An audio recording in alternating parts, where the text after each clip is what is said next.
Salve galera, saudações rubro-negras, sejam muito bem-vindos ao canal Alexandre Flá Maior. Não sei em que horário vocês estarão vendo esse vídeo, então bom dia, boa tarde ou boa noite, né? Não é tão assim, né, um bom dia, né? Mas por educação eu tenho que desejar a todos um excelente dia, um excelente final de semana, né, galera? Galera, ontem foi uma partida para esquecer do Flamengo, né? Nós, torcedores, nós apaixonados pelo Flamengo, estávamos na expectativa de ver um Flamengo diferente, um Flamengo organizado, um Flamengo compactado, um Flamengo bem diferente, né? Devido a esses dias que o Flamengo teve de treinamento. E aconteceu como vem acontecendo em outras ocasiões. Sempre quando tem uma parada, o Flamengo, em vez de voltar melhor, o Flamengo volta pior. E dessa vez o Flamengo se superou, né?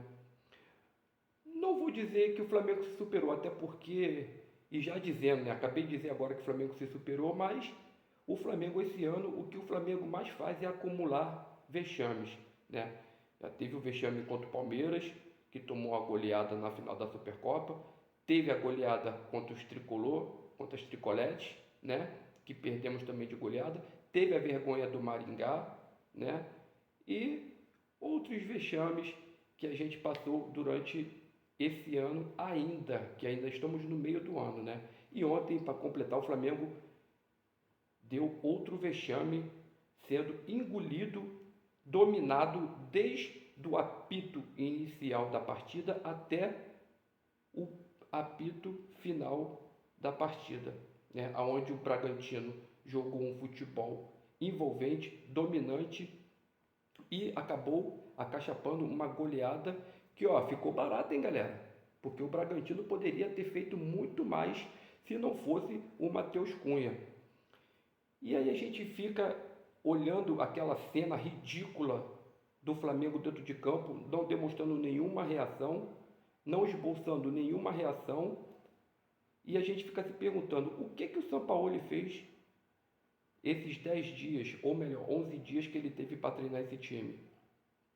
São jogadores que não têm um pingo de vergonha na cara, que aceitam a situação de uma forma passiva.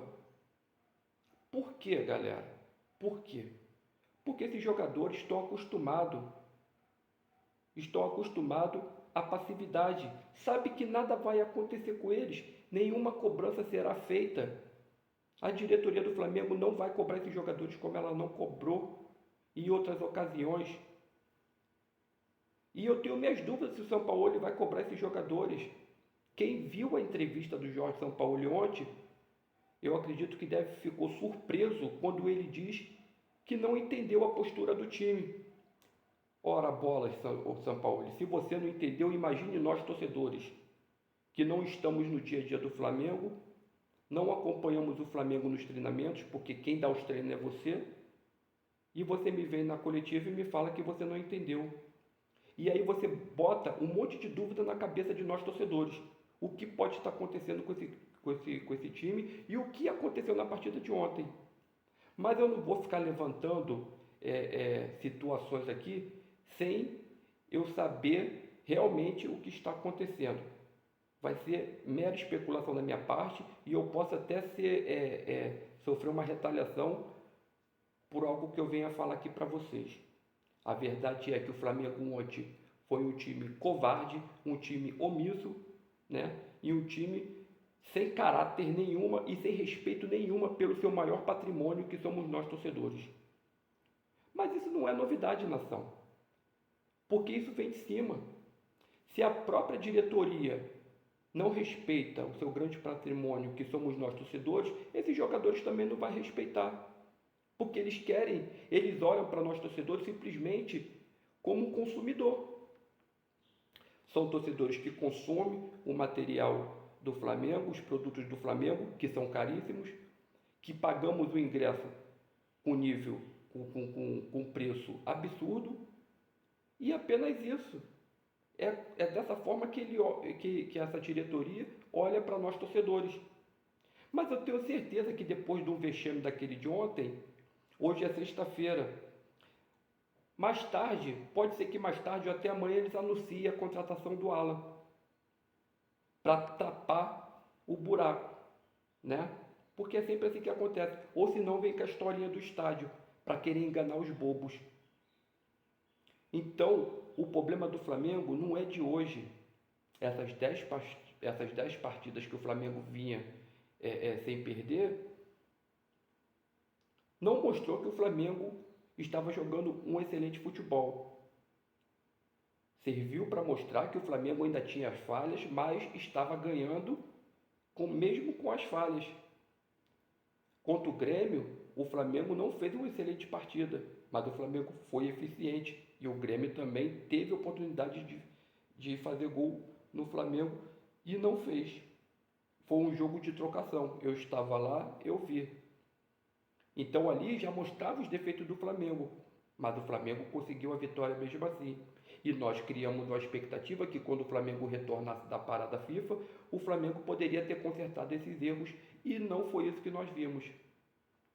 Agora o Flamengo vai pegar um time todo destroçado, que é o Santos. E você, torcedor, não se engane se vai ser uma partida fácil, porque não vai ser fácil.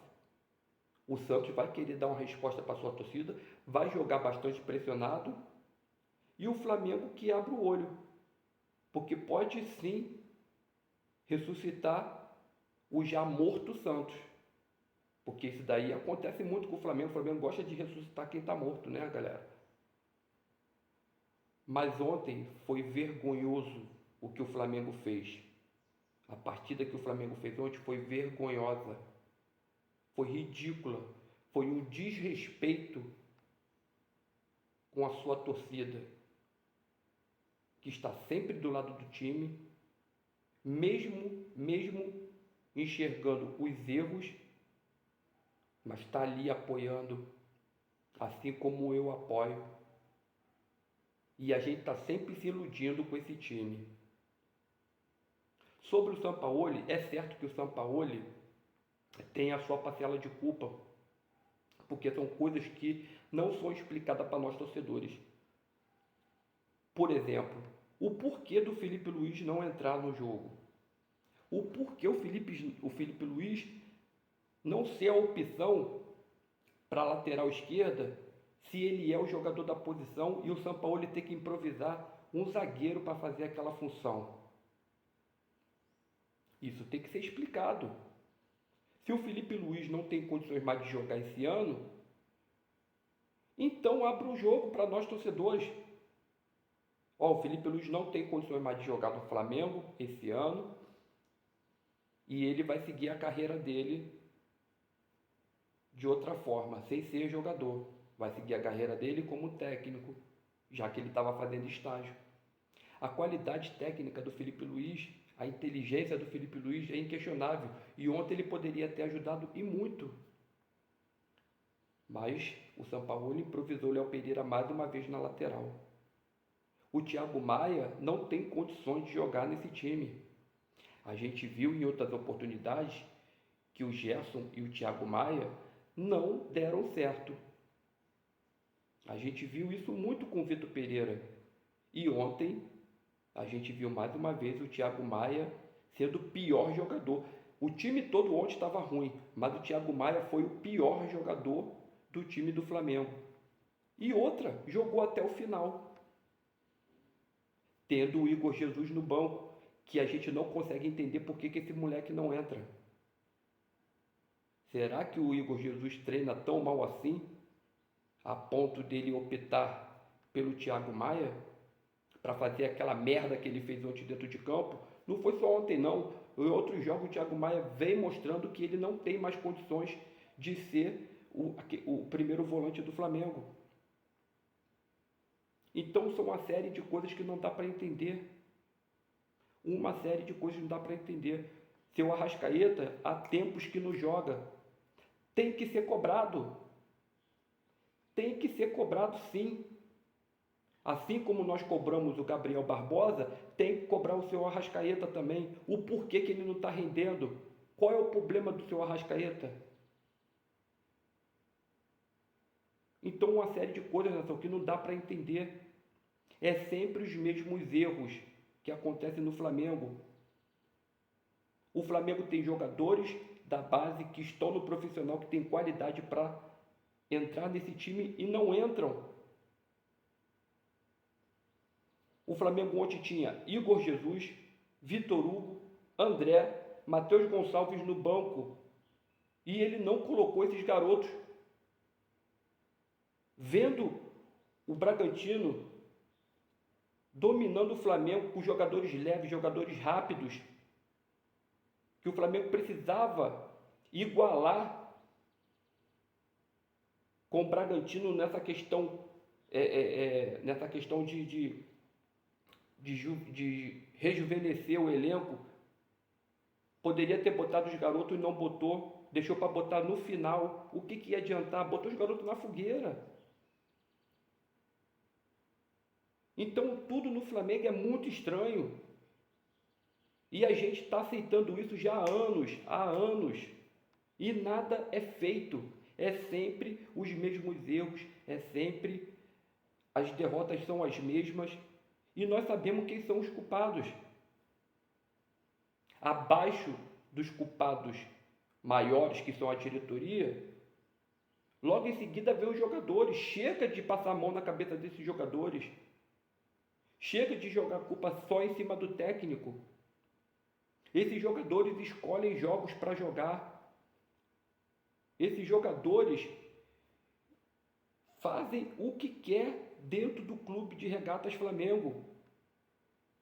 Se o Sampaoli não tomar uma atitude, ele vai ser fritado igual os técnicos anteriores foram. Por culpa desses jogadores, que não tem responsabilidade nenhuma, não tem comprometimento nenhum. A gente viu ontem dentro de campo, eles não esboçaram, a gente não vê no semblante de nenhum jogador do Flamengo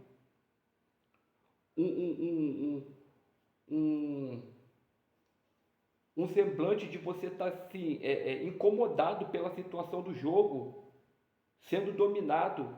Você vê os caras tranquilos, passivos, aceitando naturalmente a derrota, aceitando naturalmente ser dominado. Ah, perdeu? Ah, e daí? Depois a gente ganha aí domingo e aí cala a boca deles, né? Como no podcast o seu Gabriel já falou uma vez que a torcida do Flamengo é exigente demais, que já ganhou vários títulos, mas mesmo assim eles continuam cobrando. Vamos cobrar sempre, sempre. O Flamengo é um gigante que se alimenta de títulos e vitórias. Nunca a gente vai admitir, nunca a gente vai ficar feliz com uma derrota. Nunca. Nunca. E principalmente uma derrota como foi a de ontem. Hoje, olha como é que é, nação. O Flamengo voltou para o Rio. E o Flamengo tem um jogo domingo contra o Santos. Por que não ficar logo lá? Qual o tempo que o Flamengo vai ter para treinar e retornar para São Paulo de novo? É revoltante o que acontece no Flamengo. É revoltante a gente ver certas situações e nada muda. Entra mês e sai o mês e são as mesmas palhaçadas, as mesmas irresponsabilidades. E assim vai indo, assim vai indo. E a gente vai passando por esses tipos de situações, por essas vergonhas. Flamengo ontem teve a chance de assumir a segunda posição na tabela, podendo pegar a primeira colocação no domingo, dependendo dos resultados. E o Flamengo simplesmente encarou a partida como se não fosse nada. Comprometimento zero. O certo seria, o Flamengo viu a tabela, viu a oportunidade de alcançar o líder Botafogo, que ontem também foi foi amassado pelo Cuiabá, mas conseguiu a vitória, mas pelo menos não ia ficar tão distante do Botafogo. E os caras, não tem problema não. Se a gente perder aqui hoje, a gente perdeu aqui hoje e depois a gente recupera lá na frente. A soberba impera nesse time do Flamengo, como vem acontecendo durante algum tempo. Eu acredito que vocês, nação, estão revoltados pelo resultado, estão revoltados pela postura do Flamengo, estão revoltados pelo que vem acontecendo há meses com o Flamengo. Eu digo há anos, tá? Porque isso não é de agora, não. Eu, internamente, conversando com os amigos, eu venho pedindo uma reformulação desse time desde 2021. E de lá para cá, eu fui questionado. Fui chamado de ingrato por não reconhecer os títulos dos jogadores. Então, parte disso também veio um pouco de uma pequena parte da torcida do Flamengo, que aceita esse argumento de certos jogadores que falam que já ganhou títulos, né? Que a torcida do Flamengo é muito exigente. Então, a gente tem que parar com isso. A gente tem que parar de passar a mão na cabeça desses jogadores, porque eles são um dos maiores culpados pelos vexames que vem acontecendo com o Flamengo. Eu não estou nem aí, se o Flamengo bater campeão. Eu quero que o Flamengo seja campeão brasileiro, da Copa do Brasil, da Libertadores, e eu quero que esse time seja reformulado. Eu não vou citar aqui nome não, porque eu já citei em outras oportunidades, mas eu já citei os nomes que eu quero que não esteja mais no Flamengo a partir do ano que vem, independente de ser campeão ou não. Seu Everton Ribeiro, tem parte da torcida que fala, vai reforçar o adversário. Dane-se! O ciclo dele no Flamengo está acabando. Eu falei em outra oportunidade que eu renovaria com mais uma temporada com o seu Everton Ribeiro. Mas já estou mudando de ideia. Porque é um jogador que está em final de carreira. É um jogador que não consegue mais entregar o que entregava antes. E quando isso acontece, tem que ser reformulado. Seu Davi Luiz também. Não pode ficar com o Davi Luiz para a temporada seguinte. Felipe Luiz tem que interromper agora. Para agora, Felipe Luiz. Não aguenta? Para agora. Então, nação, é revoltante o que vem acontecendo com o Flamengo. Acredito que hoje, essa sexta-feira, deve estar sendo muito dolorida para nós rubro-negros. Mas a gente temos que fazer alguma coisa, cobrar esse elenco, cobrar esse time, cobrar principalmente a diretoria por uma postura de um time vencedor pela grandeza que o Flamengo tem. Então é isso, nação. Vim aqui gravar esse vídeo para vocês, mostrar um pouco da minha tristeza, um pouco da minha indignação, que eu acredito que vocês também estão indignados, né? E torcer para que algo aconteça para melhorar a sequência do Flamengo nos campeonatos que nós estamos disputando. Quero convidar todos vocês a se inscrever no canal Alexandre Flá Maior, né? Não esqueça de ativar o sininho de notificação, compartilhe para os seus amigos, vizinhos, tio, tia, avó, avô, primos, primas. Compartilhe o canal, ajude o canal a crescer cada vez mais, tá? Conto com vocês nesse projeto, conto com a ajuda de vocês, tá bom? E eu quero desejar uma excelente sexta-feira para vocês e vamos aguardar o próximo jogo contra o Santos. Mas algo tem que mudar dentro do Flamengo e não caiam nas armadilhas dessa diretoria, porque provavelmente vai vir historinha de SAF novamente, de construção de estádio. Não caiam nessa balela, porque o senhor Landim não está nem aí para nós torcedores. Ele está visando o bem próprio dele. Então é isso, nação. Uma boa sexta-feira para vocês. Não se esqueça de se inscrever no canal, tá? E compartilhe e ajude o crescimento do canal. Saudações rubro-negras, nação. Um excelente dia e fui!